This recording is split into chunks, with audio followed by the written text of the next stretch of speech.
မင်္ဂလာပါရှင် RCT ကွန်ပျူတာသင်တန်းကျောင်းမှာကြိုဆိုပါရစေ။ဒီဗီဒီယိုလေးမှာတော့ခြေက Microsoft Excel မှာစာရင်းတူတာတွေကိုဘယ်လိုရွေးကြည့်ရမလဲဆိုတဲ့ဟာလေးကိုရှင်းပြချင်တာပါ။ခြေတို့ Microsoft Excel မှာကွန်ပျူတာမှာစာရင်းတွေသွင်းနေပေါ့။သွင်းတဲ့အခါမှာကိုရေးထားပြီးသားပေါ့နော်။ကိုသွင်းပြီးသားစာရင်းဒီနောက်တစ်ခါထပ်ပြီးသွင်းမိတာမျိုးရှိရဲ။နှစ်ခါတော့သုံးခါတော့အဲ့လိုပြန်ရိုက်မိထားတဲ့မျိုးရှိခဲ့ရင်ဘယ်နေရာတွေမှာစာရင်းတူနေတာမျိုးရှိလဲ။အဲ့ဒါမျိုးကွန်ပျူတာကိုပြန်ပြီးဆက်ခိုင်းလို့ရပါတယ်။ဒါဆိုတစ်ချိန်နဲ့တူဗီဒီယိုလေးကိုလိုက်ကြည့်ရအောင်နော်။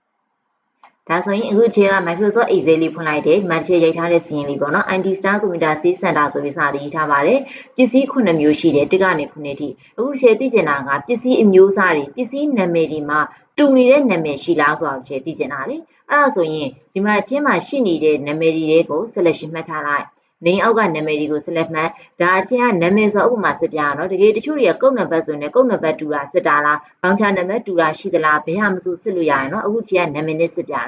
နာမည်တူတာရှိလားလို့သိချင်တဲ့အတွက်နာမည်ဒီအားလုံး select မှတ်ထားလိုက်တယ်ပြီးရင်အပေါ်ဆုံးဘားတန်းမှာ home tab ဆိုတဲ့ဘားတန်းကိုနှိပ်လိုက်ပါ home tab ကိုနှိပ်လိုက်မယ်နှိပ်ပြီးရင် conditional formatting ဆိုတဲ့နေရာကိုနှိပ်လိုက်ပါconditional formatting ပြီးရင်အပေါ်ဆုံး highlight cell rule ဆိုတဲ့ပုံ mouse လေးရွှေ့လိုက်ပဲပြီးရင်အောက်ဆုံးလေးမှာ duplicate value ဆိုတာလေးရှိပါတယ်အဲ့ duplicate value လေးကိုတစ်ချက်နှိပ်လိုက်ပါနှိပ်လိုက်ရင်ချက်ကိုဒီမှာပြလာတာဒီ duplicate ရှိတယ်ပြီးရင် ununique ရှိတယ် duplicate ဆိုတာကတူတာကိုပြောတာပါ ununique ကကြတော့မတူတာပေါ့နော်ဒီနေရာမှာကြတော့ ununique ကကြတော့မတူတဲ့ဟာကိုစစ်တာအခုခြေကကြတော့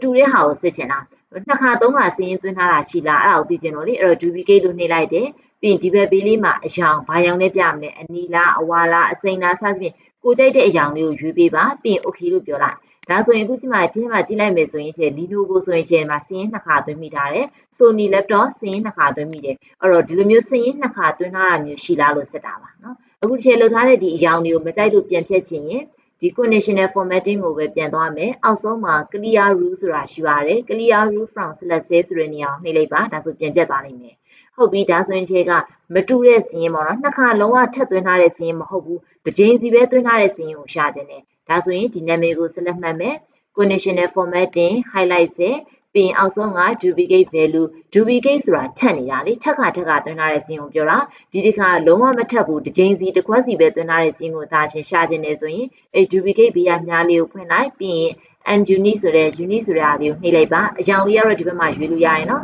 ပြီးရင် okay လို့ပြောလိုက်ဒါဆိုရင် Dell laptop Acer laptop Asus laptop ဒါတွေဒီချက်ချိန်မြဲသွင်းထားပါတယ်ထပ်နေတာမျိုးမရှိဘူးပေါ့နော်ဒီလိုပုံစံလေးရှာတာပါဒီကာရာတွေကိုမကြိုက်လို့ပြန်ဖြတ်ချင်ရင် selection မှတ်မယ် conditional formatting clear rule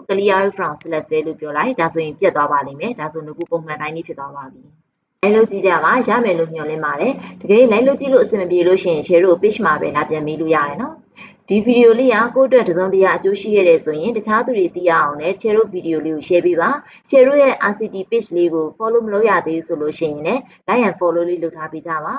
ပြီးရင် share တို့ရဲ့ဒီဗီဒီယိုလေးကို TikTok YouTube channel အကုန်လုံးမှာ share တင်ထားပေးတာပါမယ်ကြိုက်တဲ့နေရာကနေပြန်ပြီးကြည့်လို့ရပါတယ်အဲ့တော့တခြားသူတွေသိရအောင်တော့ share ကိုဒါလေး share ပေးပါလို့ကူညီပါတယ်share ပေးခြင်းဖြင့် share တို့ကိုကူညီပေးပါကျေးဇူးတင်ပါတယ်